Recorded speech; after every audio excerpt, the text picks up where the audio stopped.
Picture this. A man betrayed, left alone in a tiny village with two crying baby girls. His wife, gone without a trace. Heartbreak? Oh, it's real. But what if I told you those twin girls would grow up to become billionaires, rewriting their story from pain to power? This isn't just a story.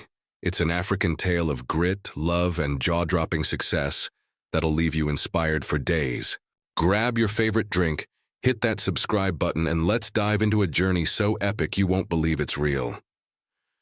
Welcome to African Tales, the channel where we bring you the most heart-pounding, soul-stirring stories straight from the heart of Africa.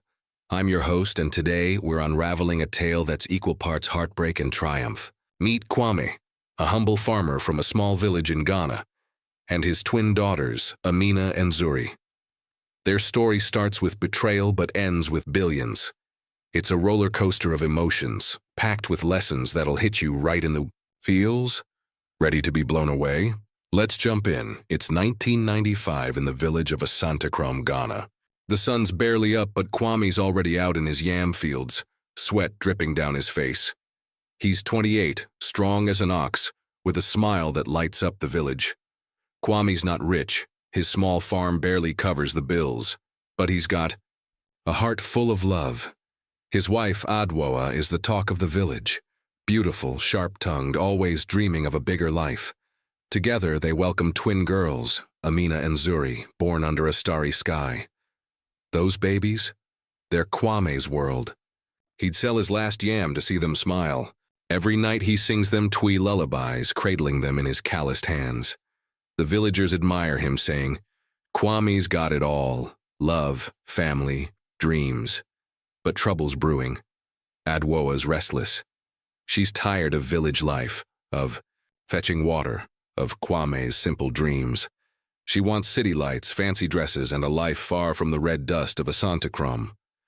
Kwame notices her growing distant, her sighs heavier each day. He tries to talk, but she brushes him off. "I'm fine," she says, but her eyes tell a different story. One fateful night, Kwame wakes to an empty bed. Adwoa's gone. No note, no goodbye, just a half-empty wardrobe and two wailing babies. The pain hits like a sledgehammer. Kwame's heart shatters, but he doesn't have time to grieve. Amina and Zuri need him, and he'll be damned if he lets them down. Now, let's talk about courage. Kwame's alone, no family nearby, no money to spare, and two newborns to raise. The village whispers, "Poor Kwame, how will he manage?" Some even suggest giving the girls to relatives. But Kwame, he shuts that down fast. "These are my daughters," he says, voice firm. "I'll raise them." Easier said than done. He learns to change diapers with clumsy hands, burns porridge, more times than he can count, and braids their hair so badly the girls giggle. The market women tease him. Kwame, stick to farming. But he laughs it off, determined to be both father and mother. Days are grueling. He's up at 4 a.m. strapping the twins to his back as he hoes the fields. The sun beats down. His muscles ache, but he keeps going. Nights are worse. Money's so tight he skips meals, saving every cedi for milk and clothes. Sometimes he sits by a kerosene lamp, staring at his girls as they sleep, wondering if he's enough. What if they grow up feeling abandoned, he thinks. The weight of Adwoa's betrayal lingers, but Kwame buries it. He tells himself, "As long as Amina and Zuri are okay, I'm okay." The village starts to rally around him. Mama Afua, the local seamstress, stitches dresses for the girls. Kofi, the carpenter, builds them a crib. Slowly, Kwame builds a new normal, fueled by love and sheer stubbornness. But it's not just about survival. Kwame dreams big for his girls. He wants them educated, strong, unstoppable. That dream? It's about to spark something extraordinary. Fast forward to 2001. Amina and Zuri are 6, and let me tell you, these girls are firecrackers. Mina's got a brain like a calculator. She's always counting things. Mangoes in a basket, stars in the sky, even how many steps it takes to the market. Zuri's the artist, sketching dresses and houses on old newspaper with a stubby pencil. They're inseparable, finishing each other's sentences and giggling at secret jokes. Kwame sees their spark and pours everything into their education. The village school's basic, leaky roof, chalkboard cracked. But it's a start. School. Fees cost more than he can afford, so he sells his prized goat and takes extra jobs, hauling firewood for neighbors. The twins thrive. Amina's solving math problems that stump older kids, earning her the nickname Little Einstein. Zuri's drawings are pinned up in the school's tiny office, her teacher calling her the next big designer. But life's not all rosy. The girls hear whispers about their mother's abandonment. Classmates tease them about their patched uniforms, calling them the farmer's twins. It stings, but Amina and Zuri are tough. They hold hands, heads high, and keep pushing. Kwame's their rock, cheering at every school event, even when he's bone-tired. He tells them, "You're my queens. Never let anyone dim your light." One day, Amina comes home with a prize. From a regional math contest, a shiny medal and a book. Zuri follows with a drawing that wins a district art competition. The village buzzes. Kwame's girls are special. These wins are small, but they're the first steps towards something massive. Now, here's where destiny knocks. In 2007, when the twins are 12, a government official from Accra visits Asantechrome, announcing scholarships to a top boarding school in the city. It's a once-in-a-lifetime chance. Full tuition, books, even uniforms. Kwame's heart leaps, but it's bittersweet. Sending his girls to Accra means losing them to a world he doesn't know. He'd have to trust strangers to care for them. Nights are sleepless as he weighs the choice. Amina and Zuri, though, are all in. "Papa, we can do this," Amina says, eyes fierce. "We'll make you proud," Zuri adds, clutching her sketchbook. Kwame prays, visits the village elder for advice, and finally agrees. The day they leave, he packs their bags with homemade snacks and hugs them so tight they laugh through tears. "Write me every week," he says, voice cracking. In Accra, the twins enter a new universe. Towering school buildings, kids in crisp uniforms, teachers with foreign degrees. It's overwhelming. Some students snicker at their village accents, but Amina and Zuri don't back down. Amina dives into math and science, staying up late to master coding on the school's ancient computers. Zuri joins the art club, her bold designs catching the principal's eye.